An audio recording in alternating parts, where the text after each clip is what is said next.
ज्ञान गार्डन के एग्रीवीट सीरीज में हम आज चर्चा करेंगे कि अगर आपको नया बाग लगाना हो, मान लिया जैसे आम का, क्या क्या उसमें आप सावधानी बरतेंगे। आम तौर पे लोग पहले से सावधानी नहीं बरतते हैं और बिना किसी प्लानिंग के ही जिस समय पेड़ लगाना होता है उसी समय गड्ढा की खुदाई वगैरह करते हैं या कुछ खाद वगैरह भी डाल करके उसमें रोप देते हैं, जो कि गलत तरीका है। तो आज हम बारी बारी से कुछ खास सावधानियों की चर्चा करते हैं। सबसे पहला तो है कि गड्ढा खुदाई से संबंधित गड्ढे की खुदाई कब करें। अगर आम के संदर्भ में देखें तो गड्ढे की खुदाई हमको मई के मिडिल तक जो है कर लेना चाहिए।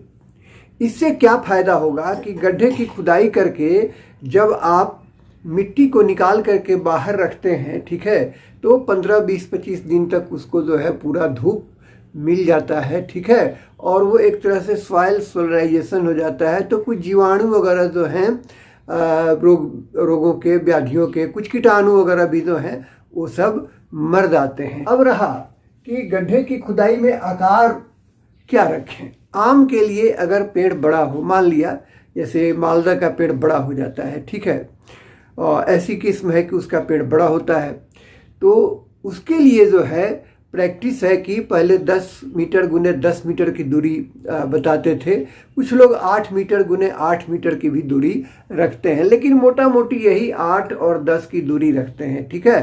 कतार से कतार रख दीजिए, मान लिया 10, और पौधा से पौधा रख दिया 8, ठीक है। तो इस तरह से आप इसको, लेकिन अगर आपका पौधा जो है मान लिया आम्रपाली किस्म का है, ठीक है, तो वो छोटा होगा, तो उसके लिए जो है दूरी होगा 5 मीटर गुने 5 मीटर। अब इसमें भी आजकल क्या हो रहा है कि सघन बागवानी का भी प्रचलन धीरे धीरे बढ़ रहा है। तो अगर आप जो बड़ा होने वाला पेड़ है, जो किस्म है, उसका आप सघन बागवानी करना चाहते हैं तो उसमें अगर दूरी पहले 10 से 10 नॉर्मल में था तो घटा के 5 गुने 5 कर दीजिए, ठीक है। लेकिन अगर आम्रपाली का सघन बागवानी करना चाहते हैं तो दूरी घटा करके 2.5 गुने 2.5 कर दीजिए। हल्का फुल्का इसमें वेरिएशन जो है रहता है। गड्ढा छोटा नहीं बनाए, ठीक है, गड्ढा जो है वो थोड़ा बड़ा बनाए, ठीक है। गड्ढा मोटा मोटी जो है 1 मीटर गुने 1 मीटर गुने 1 मीटर के जो है डायमेंशन का बनाए, ठीक है। यानी लगभग जो है 2 हाथ लंबा, 2 हाथ चौड़ा, 2 हाथ गहरा, ठीक है, मोटा मोटी, ठीक है। इससे कम जो है नहीं रखे, नहीं तो जड़ों का विकास जो है वो ठीक से नहीं हो पाता है। और जब आप गड्ढे की खुदाई कर रहे हैं तो उसमें एक सावधानी बरतिए कि आप जो है जो मिट्टी निकल रहा है उसमें ऊपर की मिट्टी जो पहले निकाले उसको एक ओर रखिए, देखिए जैसे यहाँ हमने दिखाया है, और फिर नीचे की जो मिट्टी निकाल रहे हैं उसको फिर दूसरी ओर रखिए, ठीक है। और अब इससे फायदा क्या होगा कि दरअसल हम ऊपर की मिट्टी में ही जो है कुछ खाद वगैरह मिला करके फिर इसमें भराई करते हैं, ठीक है। अब भराई कब करेंगे, तो भराई जो है इसलिए फ्लैग लगा दें ताकि आपको पहचान रहे कि हमारी ऊपर की मिट्टी है और ये हमारी नीचे की मिट्टी है, ठीक है। और नीचे की मिट्टी जो बचता है उसको जो है थोड़ा गड्ढे के अंदर जगह है तो उसमें डाल देते हैं, या फिर चारों तरफ जो है पेड़ के डाल करके थल्ला वगैरह उसका बनाते हैं, ठीक है। तो ये हुआ जो है सावधानी गड्ढा खोदने में। अब रहा गड्ढे की भराई जो है कब करें, तो गड्ढे की भराई जब गड्ढे की मिट्टी जो है जो आपने निकाल करके ऊपर में रखा हुआ है वो लगभग कम से कम 15 दिन 20 दिन, ठीक है, जब उसको बढ़िया से धूप लग जाए, वो निरोग हो जाए, तब जो है उसमें जो है आप क्या क्या मिला करके उसकी भराई करेंगे वो हम देखते हैं, ठीक है। कई लोग सोचते हैं कि जब पौधा लगा रहे हैं उसी समय हम उसमें कुछ खाद वगैरह डालें। नहीं, ये खाद वगैरह डालने का तरीका जो है मिट्टी को भरने के समय कर देना चाहिए और फिर पौधा जो है उसके कुछ और दिन के बाद लगाया जाता है। अब देखते हैं कि हम क्या क्या उसमें डालेंगे। तो सबसे अच्छा, सबसे सुरक्षित प्रैक्टिस तो ये है कि आप कंपोस्ट उसमें जो है 20 से 25 किलो डालें। खूब बढ़िया हुआ सड़ा गोबर का खाद, उसमें दीमक वगैरह जिसमें लगने की संभावना नहीं हो, ठीक है। कच्चा कंपोस्ट नहीं, खूब बढ़िया कंपोस्ट डालें। केंचुआ खाद डालते हैं तो उसका डोज जो है 20-25 किलो नहीं रख करके 5 से 10 किलो तक रख लीजिए, ठीक है। नीम की खल्ली भी आप जो है उसमें डालिए। नीम का खल्ली डालने से क्या फायदा होगा कि आपका मिट्टी जो है वो निरोग रहेगा, दीमक भी लगने की संभावना उसमें नहीं रहेगी। अगर वो नीम की खल्ली आप नहीं डाल पाए तो फिर कोई केमिकल जो है आपको बाद में उसमें डालना पड़ेगा, ठीक है। और अंडी की खल्ली भी लोग डालते हैं। कुछ लोग नीम का खल्ली लगभग 70% और अंडी का खल्ली 30% मिला करके डालते हैं। कुछ लोग दोनों में से कोई एक का इस्तेमाल करते हैं। तो नीम का खल्ली ज़्यादा निरोग रखने पे आपको वो बल देता है, लेकिन ये अंडी का खल्ली थोड़ा इसमें ज़्यादा ताकत रहता है, ठीक है। तो बेहतर है कि आप नीम की खल्ली मिल जाए तो उसको डालें या फिर मिला करके 70 और 30 के अनुपात में डालें, ठीक है। लकड़ी का राख उपलब्ध है तो थोड़ा जरूर डाल दें उसमें, आधा किलो से 1 किलो तक। हमने 1 किलो यहाँ लिखा हुआ है, ठीक है। अब एक और चीज़ जो है वो इम्पॉर्टेंट है कि उसमें ट्राइकोडर्मा जो जैव फफूंद है, इसको भी जो है आप 50 से 100 ग्राम तक निश्चित डालें, ठीक है। इससे क्या होगा कि उसमें जड़ गलन की समस्या नहीं आएगी, ठीक है। और भी कुछ जो है ऐसा वातावरण बना देगा ट्राइकोडर्मा जो जैव फफूंद जो है कि जो पोषक तत्व है पौधे को वो भी ठीक से मिलेगा। और बहुत सारे जो मिट्टी जनित रोग हैं, ठीक है, जो शिकायत आती है कि आम लगाए और ख़राब हो गया, गल गया, तो वो सुरक्षित वातावरण जो है प्रदान करेगा। मात्र 50 से 100 ग्राम, ठीक है। और चूंकि ये जैविक है इसलिए इसको इसमें मिला करके डाल सकते हैं। लेकिन अगर आप जो है ट्राइकोडर्मा डाल रहे हैं तो फिर दीमक मारने के लिए हम उस मिट्टी में क्लोरोपाइरीफॉस वगैरह मिला करके उसमें नहीं डालेंगे, ठीक है। तब बाद में हम जो है आप इसको जो है ना क्लोरोपाइरीफॉस को बाद में डालेंगे या फिर ट्राइकोडर्मा को ही थोड़ा बाद में डालेंगे, लेकिन उसमें 8-10 दिन का हम अंतर कर सकते हैं, ठीक है। अब जो है एक चीज़ ध्यान से देखिए, कुछ लोग कहते हैं कि केमिकल खाद भी देना चाहिए, ठीक है, वैज्ञानिक भी कहते हैं। तो अगर केमिकल खाद देना है तो सिंगल सुपर फॉस्फेट 500 ग्राम दे दीजिए और म्यूरिएट ऑफ पोटाश 200 ग्राम दे दीजिए, ठीक है। इन सबको ऊपर की जो मिट्टी है इसमें मिला करके भली भांति उसको मिला करके फिर पहले उसको गड्ढे को भरिए और उसके बाद जो है जो बची हुई मिट्टी है उसको डाल दीजिए, ठीक है। और छोड़ दीजिए अब इसको। अब ये कब तक छोड़िए, इस गड्ढे को जो है आप मोटा मोटी भरे हुए गड्ढे को भी 15, 20, 25 दिन तक छोड़ दीजिए।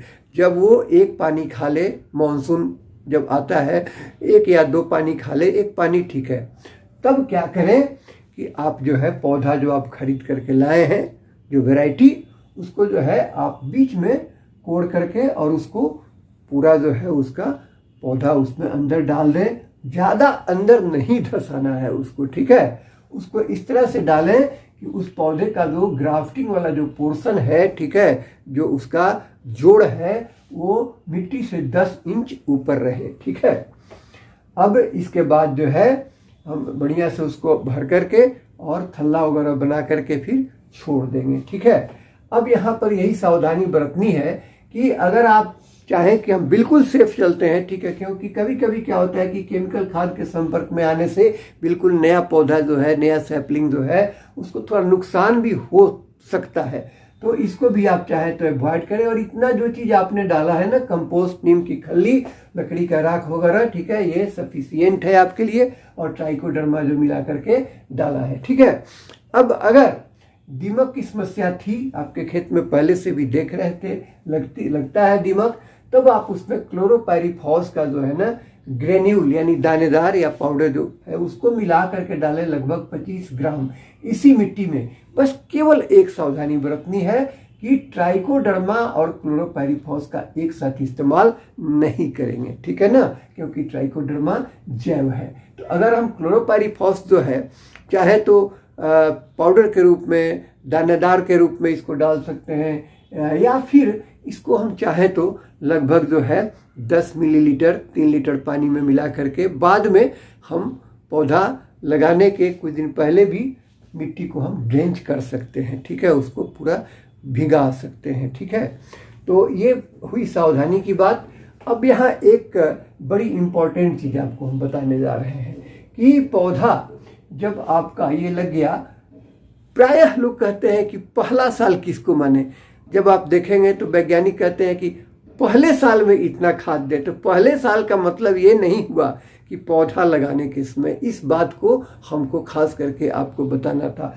पहले साल का मतलब हुआ पौधा लगाने के 1 साल के बाद। जैसे मान लिया ये पौधा हुआ, ठीक है, तो अब यहाँ से आपका शेड्यूल शुरू होता है। तो आम के संदर्भ में देखें, कंपोस्ट जो है हम 10 किलो डालेंगे, ठीक है। उसके बाद नीम का खल्ली जो है आधा किलो डालेंगे, ठीक है। पौधा जब आपका 1 साल का हो जाए, यूरिया उसमें 200 ग्राम डालेंगे, सिंगल सुपर फॉस्फेट उसमें 500 ग्राम डालेंगे, और म्यूरिएट ऑफ पोटाश जो है उसमें 200 ग्राम डालेंगे, ठीक है। आप इस वीडियो का क्लिप जो है रख लें तो ये आपको हमेशा याद रहेगा, ठीक है। और इसको जो है हम कहाँ डालेंगे, 1 साल के पौधा में हम इसको जो है लगभग 30 सेंटीमीटर का, देखिए यहाँ पर एकदम 30 सेंटीमीटर का जो है ना जो व्यास नाप करके, तब वहाँ पर जो है ना हम इतना गड्ढा खोदेंगे चारों तरफ से, ठीक है, रिंग के पास, और उसी में जो है उसको हम डालेंगे। ऐसा नहीं कि बिल्कुल पौधे के जड़ के पास, बेस के पास नहीं डालेंगे, ठीक है। पौधा के बेस से थोड़ा हट करके 30 सेंटीमीटर हट करके जो भी हमको ये चीज़ डालना है उसको डालेंगे। अब यहीं से आपका शुरू हो जाता है पहला साल, दूसरा साल, तीसरा साल, ऐसे ऐसे करके हम सब चीज़ों को बढ़ाते जाएंगे, ठीक है। अब जैसे कंपोस्ट को हम हर साल बढ़ाएंगे 6-6 किलो, और 10वां साल आते आते हमारा कंपोस्ट फिक्स हो जाएगा 60 किलो पर, ठीक है। ये देखिए वयस्क पेड़ है, और माना जाता है कि उसके बाद हम फिक्स कर देते हैं, फिर बार बार बढ़ाने की ज़रूरत नहीं है। फिर ये नीम का खल्ली जो है ये 500 ग्राम से बढ़ाते बढ़ाते हमने इसको 5 किलो कर दिया 10वें साल में। इसी तरह से यूरिया को बढ़ाते बढ़ाते 2 किलो कर दिया, एसएसपी को बढ़ाते बढ़ाते 5 किलो कर दिया, और म्यूरिएट ऑफ पोटाश को बढ़ाते बढ़ाते 2 किलो कर दिया। लेकिन आप अगर इसका आधा भी डोज इस्तेमाल करेंगे तो भी आपका पौधा जो है वो ठीक रहेगा। बहुत सारे लोग तो पौधों में यह सब भी नहीं डालते हैं, ठीक है। तो ज़्यादा केमिकल खाद पे निर्भर नहीं करना है, ठीक है। अगर आप जैविक आपको उपलब्ध होता है, केचुआ खाद वगैरह उपलब्ध होता है, कंपोस्ट वगैरह उपलब्ध होता है, ठीक है, खल्ली है, उन सब का इस्तेमाल करें, ठीक है। तो आशा है कि ये वीडियो जो है आपको अच्छा लगा होगा, और इसे प्लीज़ सब्सक्राइब कर देना। Thank you.